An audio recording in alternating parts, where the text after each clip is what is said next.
नमस्कार, good evening dear students. संभव institute के इस ऑनलाइन क्लासेज में आप सभी का स्वागत है। मैं एनसी कुमावत मैथमेटिक्स से। आज अपन बात करें बीएससी पार्ट थर्ड। अपना जो शेखावटी यूनिवर्सिटी है, बीएससी पार्ट थर्ड की बात कर रहा हूँ। अपनी जो शेखावटी यूनिवर्सिटी है, इसमें मैथमेटिक्स में अगर देखें अपन तो 3 बुक चलती है अपने, और 3 ही पेपर होते हैं, फर्स्ट, सेकंड और थर्ड। अपनी जो अपना जो फर्स्ट पेपर रहेगा, उसकी जो बुक रहती है अपनी एलजेब्रा, जिसे अपन अमूर्त बीजगणित कहते हैं, एलजेब्रा, ठीक है। सेकंड जो बुक रहेगी अपनी, सेकंड बुक की अगर अपन बात करें तो सेकंड बुक में अपन लेते हैं कॉम्प्लेक्स एनालिसिस, सम्मिश्र विश्लेषण। आप सभी ने 2 एनालिसिस जो हैं, एक तो रियल और एक न्यूमेरिकल, सेकंड ईयर में पढ़े हैं। फाइनल ईयर की अगर बात करें तो इसमें एक एनालिसिस चलती है, ये बुक सम्मिश्र विश्लेषण, कॉम्प्लेक्स एनालिसिस। थर्ड जो बुक है अपनी, वो थर्ड बुक है अपनी डायनेमिक्स से।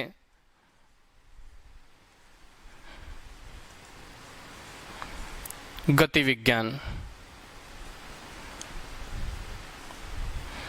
ये 3 पेपर है और 3 पेपर के लिए ये 3 बुक चलती है अपने, ठीक है। एक अपने प्रैक्टिकल में पहले थर्ड पेपर में एक सी प्रोग्रामिंग नाम से बुक और चलती थी। इस सी प्रोग्रामिंग की जगह इस बार लास्ट 2 ईयर से एक बुक और लागू कर दी इसमें, सी प्रोग्रामिंग के स्थान पर। ये केवल अब प्रैक्टिकल के लिए यूज है, सी प्रोग्रामिंग नाम से कंप्यूटर की बुक है। सेकंड जो बुक है स्टैटिक्स की चलती है, स्थिति विज्ञान। तो ये कुल मिला के वैसे 4 बुक हो गई अपने, 3 पेपर है, 4 बुक है, अमूर्त बीजगणित, एलजेब्रा, कॉम्प्लेक्स एनालिसिस, डायनेमिक्स और स्टैटिक्स। तो ये अपने 4 बुक हैं। आज अपन बात करते हैं इसके थर्ड पेपर की। जो थर्ड पेपर है अपना डायनेमिक्स, ठीक है। इस बुक की अगर अपन बात करें तो इसकी प्रथम यूनिट, थर्ड पेपर की प्रथम यूनिट अगर लें अपन,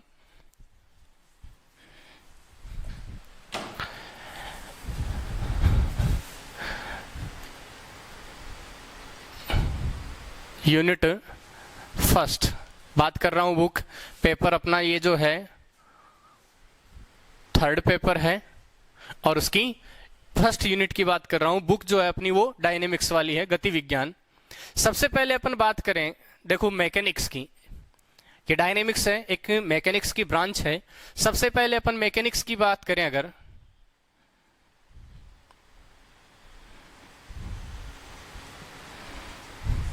यांत्रिकी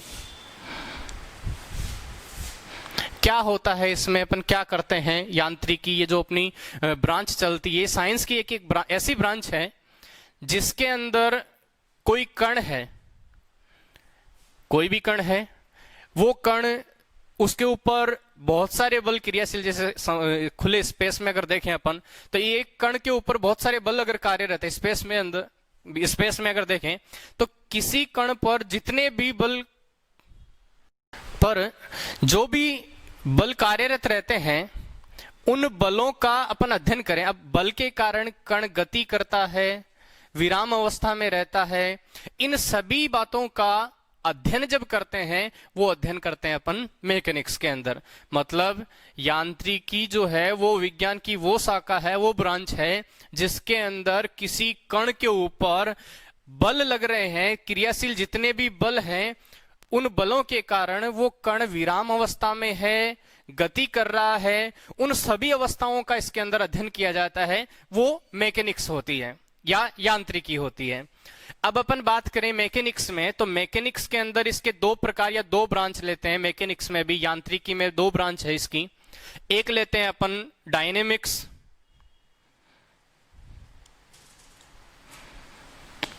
ठीक है, जिसे अपन कहते हैं गति विज्ञान, और एक ले लेते हैं अपन स्टैटिक्स। इसकी दो ब्रांच हैं, स्थिति विज्ञान।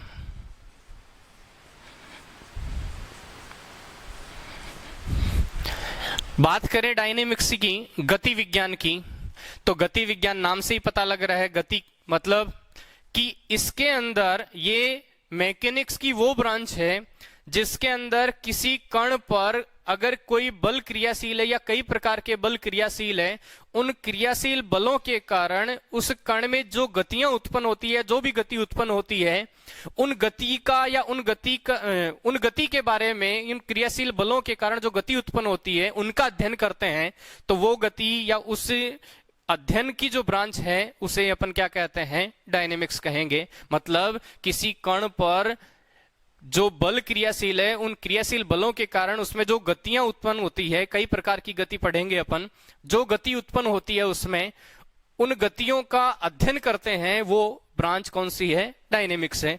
बात करें स्टैटिक्स की, तो स्टैटिक्स में नाम से पता लग रहा है स्थिति, स्थिति का मतलब स्थिर अवस्था में, तो कहने का मतलब ये मैकेनिक्स की वो ब्रांच है जिसके अंदर क्रियाशील जितने भी बल है, किसी कण पर जितने भी बल क्रियाशील हैं, वो सारे के सारे बल उस कण को विराम अवस्था में लाने के लिए जितनी अवस्थाएं बन सकती है, उसमें विराम अवस्था में रखने के लिए उसमें जितनी भी अवस्थाएं बन सकती है, वो उन सभी का अध्ययन किस में करते हैं, अपन स्टैटिक्स में करते हैं। ठीक है, तो ये मैकेनिक्स की दो ब्रांच ले रहे हैं, दो ब्रांच है, एक डायनेमिक्स और एक स्टैटिक्स। अब बात करूं मैं डायनेमिक्स की, तो डायनेमिक्स में इस गति विज्ञान के दो प्रकार लेके चल सकते हैं अपन। एक होता है काइनेमेटिक्स,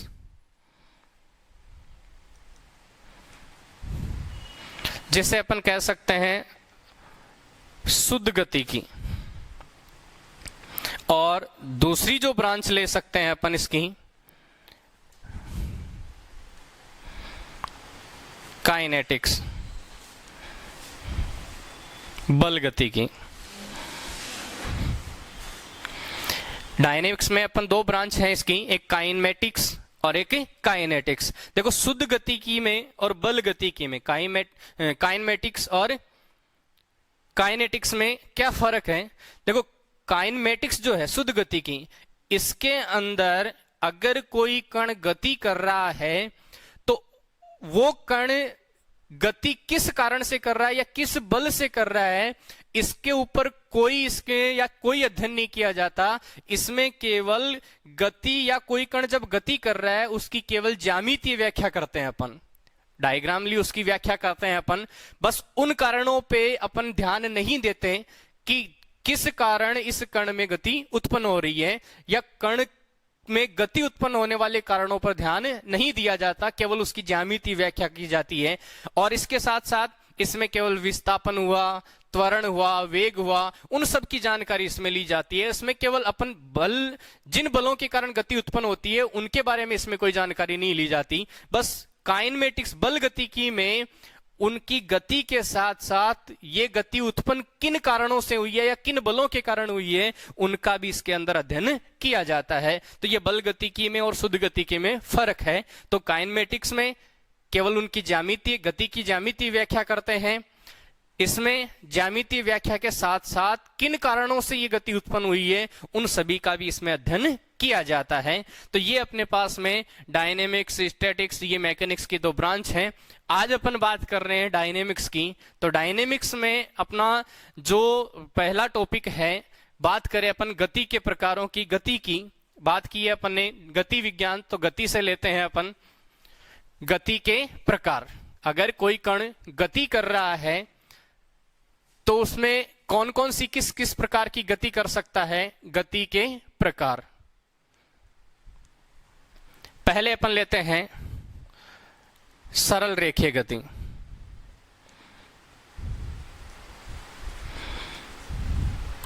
सरल रेखीय गति।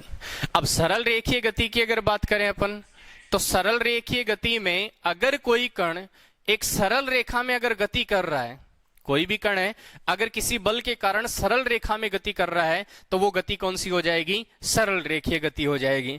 अब सरल रेखीय गति भी तीन प्रकार की होती है। तो सरल रेखीय गति में तीन प्रकार कौन कौन से रहेंगे। सबसे पहले अगर उसका वेग कहें, अपन गति कहें, गति वेग जो भी है, ठीक है, तो वेग अगर मान लो उसका कांस्टेंट रहे, गति करने का जो वेग है एक ही निरंतर वेग या कांस्टेंट वेग से वो चल रही है, तो वेग कांस्टेंट, गति जो है वो उसका अचर रहे, वेग अचर रहे। सेकंड अगर प्रकार देखें, सरल रेखीय गति की ही बात कर रहा हूं मैं, पहली प्रकार की गति ऐसी सरल रेखीय गति जिसमें उसका वेग क्या रहे, कांस्टेंट रहे। सेकंड कंडीशन में वेग में तो बदलाव होता रहे, वेग परिवर्तन या परिवर्तनशील हो,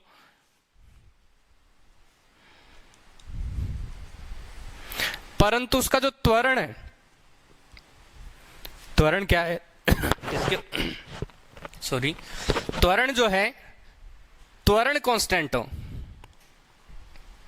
यह दूसरी प्रकार की सरल रेखीय गति होगी। थर्ड जो है, इस थर्ड प्रकार की सरल रेखीय गति में दोनों ही परिवर्तनशील हो, वेग और त्वरण दोनों के दोनों परिवर्तनशील हो, दोनों ही बदलते रहते हो। तो ये तीन प्रकार की सरल रेखीय गतियां होती है। सरल रेखीय गति में पहली गति वेग कांस्टेंट रहता हो, इस प्रकार की गति। सेकंड में वेग तो बदलता रहता हो लेकिन त्वरण उसका कांस्टेंट रहता हो। थर्ड प्रकार की जो गति है सरल रेखीय गति, इसमें वेग और त्वरण दोनों ही परिवर्तनशील हो। तो ये तीन प्रकार की सरल रेखीय गतियां होती है। फिर इसके अपन बात करें नेक्स्ट सेकंड समतलीय गति की। समतलीय गति नाम से ही पता लग रहा है कि अगर कोई कण किसी समतल में, केवल उसी समतल में गति कर रहा है, समतल में गति कर रहा है, तो ऐसी गति को अपन कहते हैं समतलीय गति। कि अगर कोई कण किसी समतल में गति कर रहा है तो ऐसी गति को क्या कहा जाता है, समतलीय गति कहते हैं। तो समतलीय गति में भी दो प्रकार लेते हैं अपन। पहला वृत्तीय, सर्कुलर पाथ या सर्कुलर वृत्तीय पाथ, पथ में गति, और सेकंड है परवलय, पैराबोलिक पाथ में गति, पथ में गति। ठीक है, ये दो प्रकार की गतियां ले सकते हैं समतलीय गति में, एक वृत्तीय गति और एक परवलय गति। देखो वृत्तीय गति में क्या होता है कि अगर कोई कण किसी समतल में गति कर रहा है और समतल में गति करते समय उसका प्रत्येक बिंदु पर, जैसे वृत्तीय पाथ में गति कर रहा है इस प्रकार से, तो वृत्तीय पथ में गति की क्या विशेषता होती है कि उसका प्रत्येक बिंदु पर वेग जो रहेगा वो तो रहेगा कांस्टेंट, अचर वेग से। ठीक है, वेग अचर रहता है तथा जो त्वरण है वो त्वरण इसकी स्पर्शी के अनुदिश होता है। त्वरण जो होगा वो इसकी स्पर्शी के अनुदिश होगा। स्पर्शी का मतलब स्पर्श रेखा के अनुदिश होगा।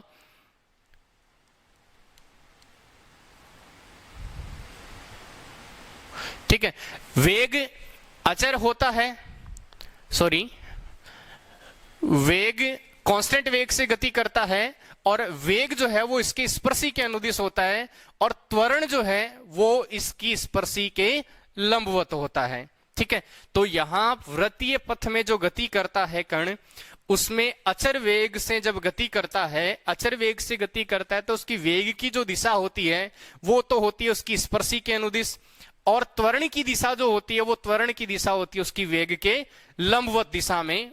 ठीक है, तो ये वृत्तीय पाथ में गति हो गई।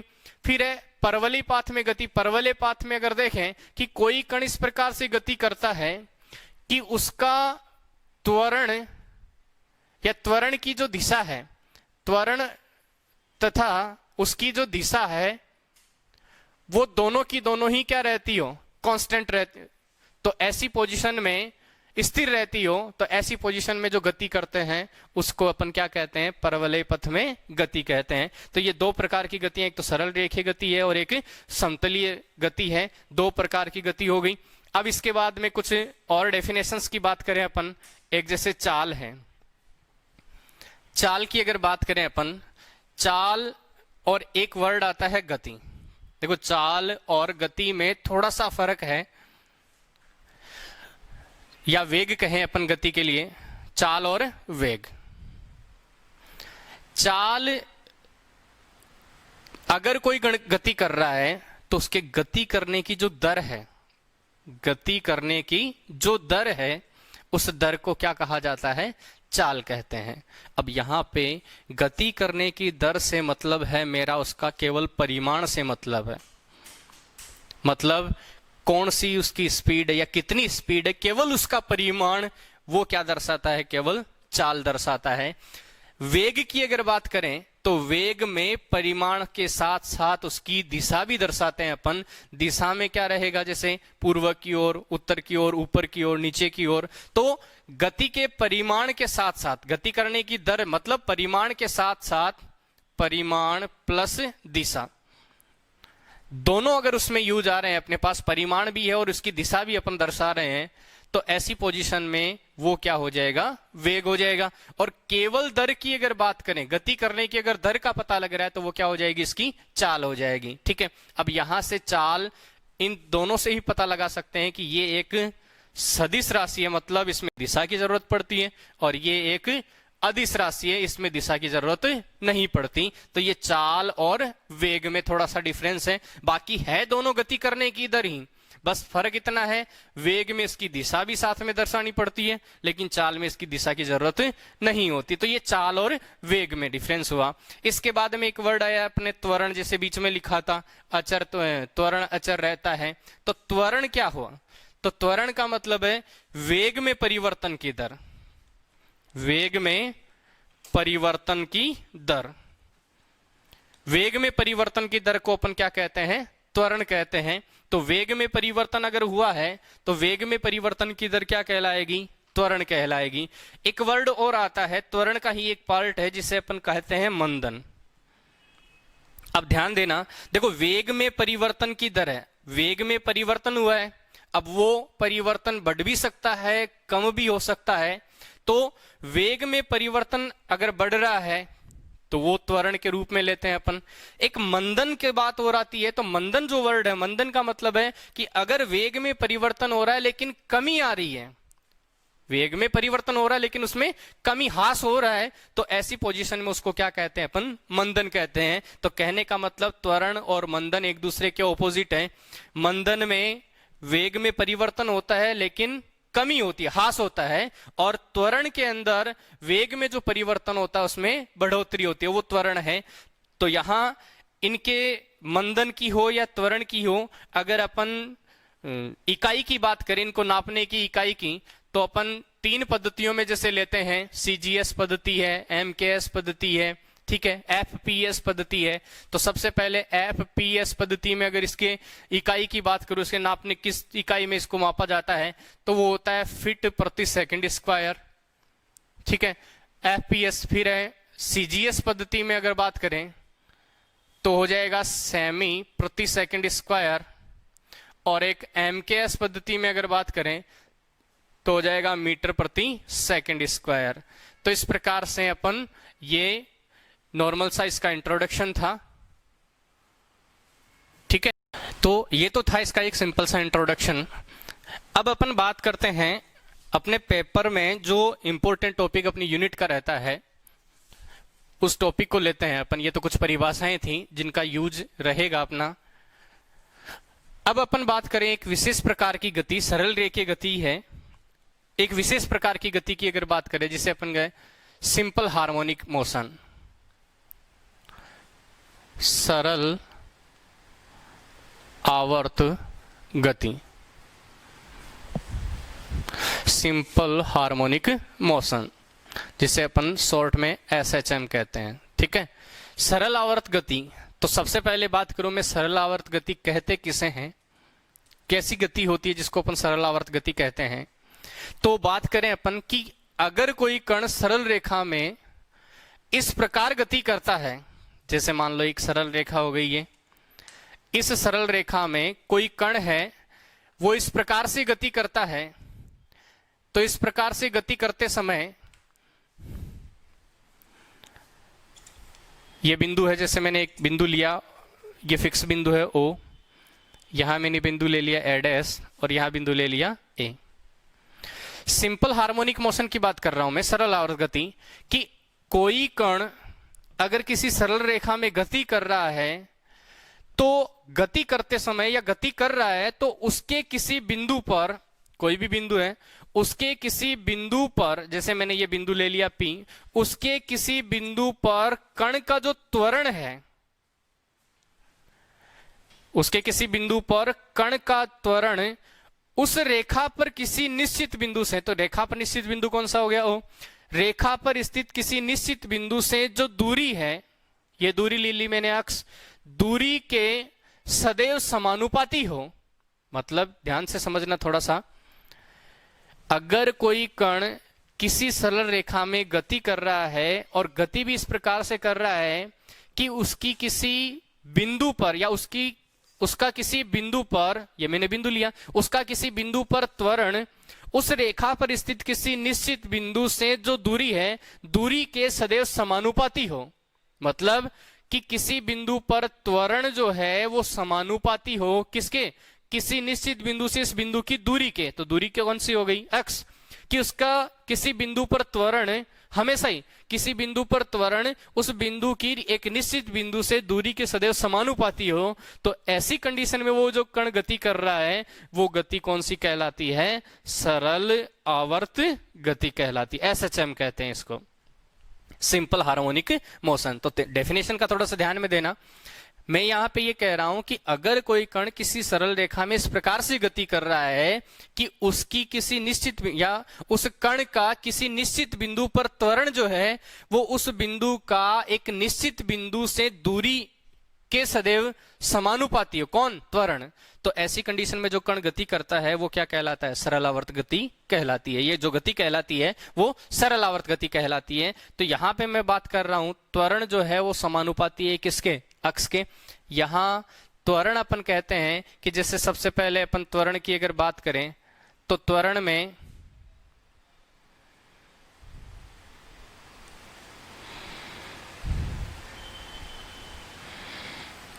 त्वरण की अगर बात करें तो त्वरण में अपने पास में क्या रहेगा? जैसे अक्ष को मैंने विस्थापन से नाम दिया तो यहां से d2 अक्ष बाई dt स्क्वायर, मतलब d अक्ष बाई dt वेग हो जाएगा और d2 अक्ष बाई dt स्क्वायर त्वरण हो जाएगा। तो त्वरण जो है वो समानुपाती है किसके? विस्थापन के। तो d2 अक्ष बाई dt स्क्वायर समानुपाती किसके हो जाएगा? अक्ष के, दूरी के समानुपाती है उसका जो त्वरण है।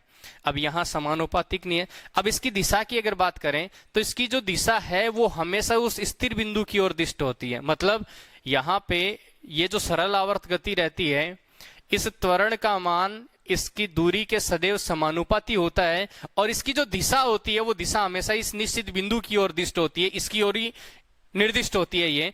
तो यहां पे ये जो दिशा है समानुपाती किया मैंने अक्ष, लेकिन इसकी जो दिशा है त्वरण की वो त्वरण की दिशा किधर से होगी? P से O की ओर, PO की ओर।